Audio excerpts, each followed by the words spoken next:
Assalamualaikum warahmatullahi wabarakatuh. Eh, Baik, dalam video pembelajaran bahasa Indonesia kali ini, Bapak akan membahas tentang teks negosiasi. Teks negosiasi ini adalah materi kelas 10 semester 2.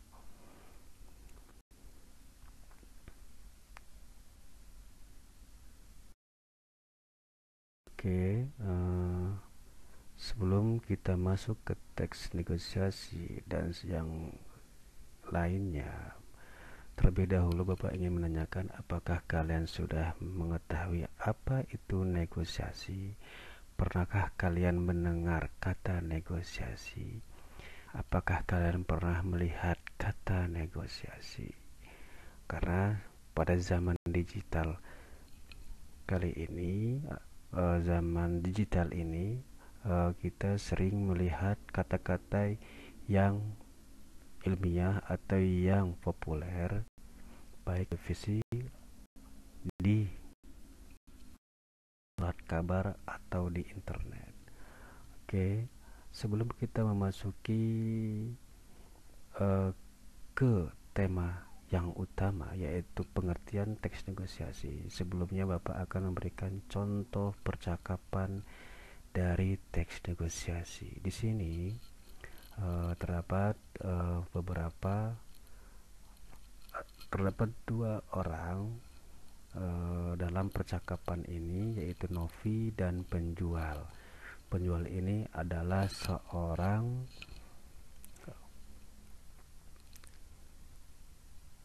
penjual, yaitu menjual di warung.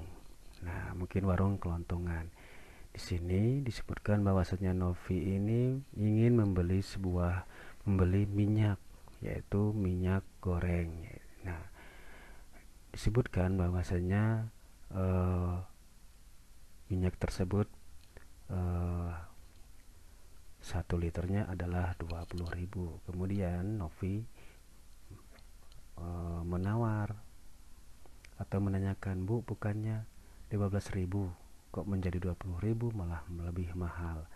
Nah, dalam hati sang penjual, dia mengatakan bahwasanya minyak lagi susah malah nawar. Ya sudah Neng, nah, dari 20.000 menjadi 18.000. Lalu terjadilah kesepakatan, yaitu Novi membeli minyak sampai dengan 2 liter.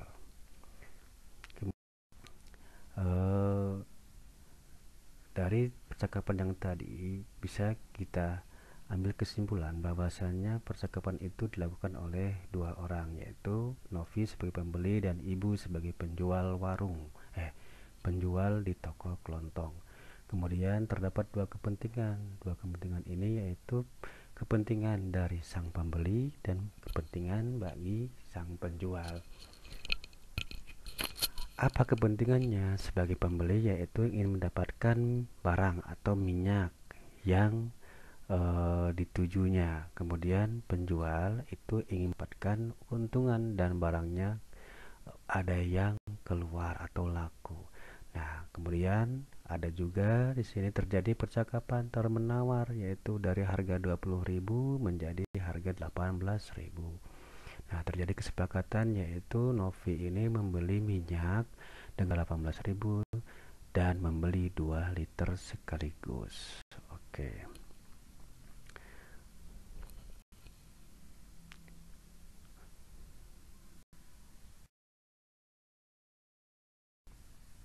Kemudian contoh kedua ini adalah percakapan antara ayah dan anak, di mana ayahnya mengetahui sang anak akan segera lulus dari sekolah menengah pertama atau SMP, dan ayahnya menanyakan bahwasannya setelah lulus dari SMP akan melanjut kemana. Nah, sang anak mengatakan ingin melanjut ke sekolah kejuruan, yaitu SMK. Nah, ayahnya menanyakan kembali, kenapa kejuruan atau SMK? Nggak salah, karena kalau SMK itu kan nanti susah pilihannya kalau mau kuliah. Nah, sang anak mengatakan kalau sekolah kejuruan itu adalah mengembangkan bakatnya. Nah, lalu di sini terjadi tawar menawar, ya, tawar menawar di mana sang ayah menawarkan sekolah SMA dan anak ingin melanjutkan sekolah SMK. Karena di sini anaknya sangat konsisten ingin masuk ke sekolah SMK, lalu ayahnya mengizinkan dan sambil memberikan saran-saran agar pilihan anaknya tersebut tidak salah, yaitu disebutkan ya sudahlah kalau itu mau kamu, tapi nanti malam kamu pikirkan lagi. Nah, di sini adalah ayahnya memberikan kesempatan kepada anaknya untuk memikirkan kembali keputusan anaknya tersebut. Nah, kemudian kita masuk ke contoh yang ketiga. Contoh ketiga ini adalah dialog antara wakil karyawan dan wakil perusahaan. Nah, kenapa di sini ada wakil karyawan? Karena wakil karyawan ini adalah utusan dari teman-temannya sesama karyawan, yang mana mereka melakukan mogok kerja atau demonstrasi menuntut kenaikan gaji. Nah, di sini disebutkan kenaikan gaji menjadi 3 juta per bulan. Nah, kemudian wakil karyawan ini disuruh menghadap ke wakil perusahaan menjelaskan masalah yang terjadi. Nah, ketika sudah dijelaskan, wakil perusahaan ini lalu menawarkan kenaikan gaji sebesar 2,3 juta. Nah, tetapi wakil karyawan ini belum langsung mengatakan setuju karena mengingat tuntutan mereka adalah 3 juta per bulan. Lalu wakil perusahaan ini menawarkan kembali gaji sebesar 2, juta. Nah, tapi tetap karena ingin gaji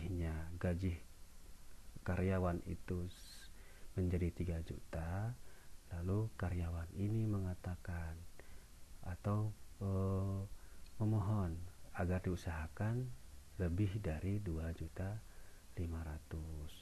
Nah, karena mungkin saran dari wakil karyawan ini masuk akal, makanya wakil perusahaan ini akan mencoba dengan mengatakan, baiklah, akan saya coba. Nah, tolong sampaikan pada teman-teman untuk kembali bekerja. Nah, di sini terjadi kesepakatan dalam negosiasi kenaikan upah karyawan selama 1 bulan. Nah, oke.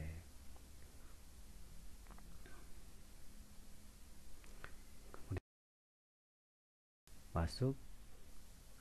Nah, sebelum ke definisi, ada baiknya kita perhatikan kalimat per kalimat yang ada di dalam video ini. Perhatikan dengan baik-baik, dengan konsentrasi. Jangan sampai konsentrasinya terpecah atau terbagi ke pikiran yang lainnya. Nah, di sini disebutkan bahwasanya negosiasi ini tidak hanya khusus untuk dalam jual beli. Misalnya kalau di pasar sering tawar menawar dengan antara pedagang dengan pembeli. Nah, tetapi dalam kehidupan sehari-hari juga di keluarga itu sering adanya negosiasi.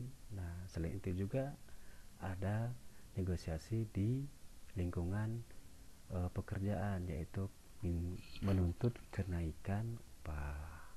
Nah, negosiasi ini hanya bisa dilakukan oleh 2 orang atau 2 pihak yang sama-sama memiliki kepentingan. Oke, masuk kita ke pengertian negosiasi. Pengertian negosiasi menurut Kamus Besar Bahasa Indonesia. Menurut Kamus Besar Bahasa Indonesia, teks negosiasi ini adalah terdapat 2. 1. Proses tawar-menawar dengan jalan berunding guna mencapai kesepakatan bersama antara satu pihak dan pihak yang lainnya. 2. Penyelesaian sengketa secara damai melalui perundingan antara pihak yang bersengketa. Biasanya ini adalah sengketa tanah atau sengketa rumah atau sengketa yang lainnya. Nah, dari pengertian teks negosiasi secara menurut Kamus Besar Bahasa Indonesia, bisa kita simpulkan bahwasanya teks negosiasi adalah teks yang memuat bentuk interaksi sosial dan berfungsi untuk mencari kesepakatan atau penyelesaian bersama di antara pihak-pihak yang kita atau mempunyai perbedaan kepentingan. Nah, di sini sebelum lebih lanjut, mari kita pahami pengertian teks negosiasi yang tadi kita baca bersama-sama. Oke, negosiasi. Jadi di dalam definisi itu terdapat beberapa kata yang bisa kita garis bawahi, yaitu negosiasi atau nego atau tawar-menawar. Kalau misalnya ada iklan jual motor nego, nah itu berarti bisa ditawar. Kemudian interaksi sosial berarti negosiasi itu hanya bisa dilakukan oleh sesama manusia atau sesama individu atau sesama komunitas atau kelompok. Nah, kemudian sepakat artinya dalam negosiasi itu harus ada kata sepakat. Nah, kemudian penyelesaian. Nah, dalam negosiasi ini harus ada yang diselesaikan. Misalnya ada tuntutan dan ada pengabulan, yaitu dikabulkan tuntutannya. Kemudian bersengketa, berarti ada sesuatu yang dipermasalahkan. Kemudian kepentingan, yaitu antara pihak A dan pihak B biasanya memiliki kepentingan dan sama-sama diuntungkan, tidak dirugikan. Nah, kemudian selain definisi, teks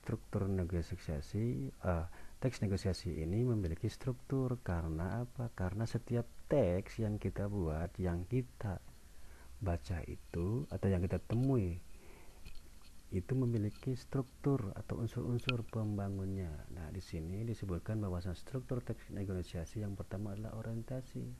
Orientasi ini adalah pembukaan atau awalan dari percakapan sebuah negosiasi. Jadi biasanya memperkenalkan siapa namanya, dari mana, seperti itu. Kemudian pengajuan ini adalah mengatakan permasalahan sebenarnya dan apa yang diminta.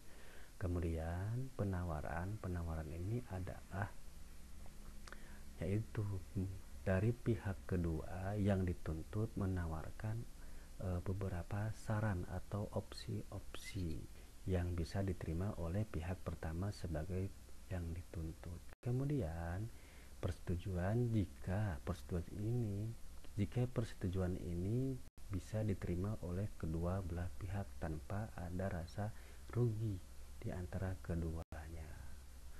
Oke. Kemudian jika kita menemukan percakapan negosiasi seperti yang tadi, bagaimana kita menentukan atau memilah-milah bagian mana yang termasuk strukturnya atau pembangun teks negosiasi tersebut? Yuk kita analisis. Satu. Nah, yang pertama tadi itu adalah orientasi. Nah, di sini ada kalimatnya. Kalimat orientasi yaitu adalah pengenalan atau awal mula dari percakapan teks negosiasi. Biasanya terdapat selamat siang, memperkenalkan diri, yaitu saya Wijaya Adi. Nah, jadi setiap wakil dari negosiasi ini memperkenalkan diri. Kemudian yaitu struktur teks negosiasi yang selanjutnya adalah permintaan. Nah, permintaan ini yaitu nyata sebenarnya ada apa, berarti kalau ditanya ada apa, berarti ada hal yang diminta atau ada hal yang dituntut. Kenapa dituntut? Yaitu karena tidak sesuai dengan gaji yang selayaknya. Kemudian masuk ke struktur teks negosiasi selanjutnya, yaitu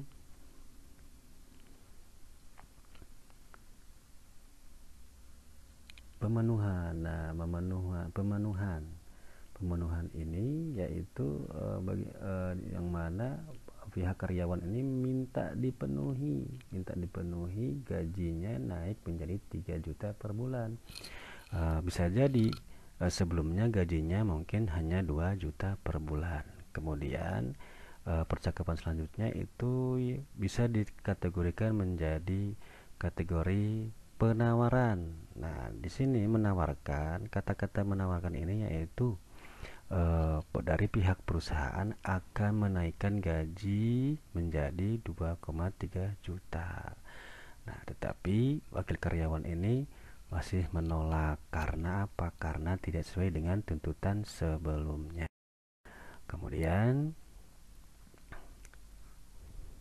terjadi persetujuan. Nah, persetujuan ini ketika sudah dinaikkan kembali menjadi 2,5 juta dan wakil karyawan meminta agar dinaikkan kembali. Nah, wakil perusahaan ini menyanggupi dan akan mencoba mengajukan tuntutan karyawan akan kenaikan gaji sebesar 3 juta. Nah, di sini terjadi persetujuan dengan konsekuensi. Nah, jika tuntutan tersebut akan diusahakan, konsekuensinya adalah para karyawan harus kembali bekerja seperti biasa. Nah, setelah adanya persetujuan atau deal, nah langsunglah di sini adanya penutup dialog, yaitu karena sudah saling sama-sama puas dengan keputusan, jadi wakil karyawan ini mengundurkan diri dan kembali ke tempatnya bekerja. Nah, penutup ini ya sesuai dengan yang struktur pertama, yaitu pembuka atau orientasi. Oke, cukup sekian penjelasan dari Bapak tentang teks negosiasi. Semoga bermanfaat. Jika ada pertanyaan atau hal-hal yang ingin ditanyakan tentang pelajaran bahasa Indonesia khususnya teks negosiasi, bisa menghubungi Bapak di sekolah atau melalui telepon, atau juga bisa memberikan komentar pada kolom yang tersedia. Terima kasih. Assalamualaikum warahmatullahi wabarakatuh.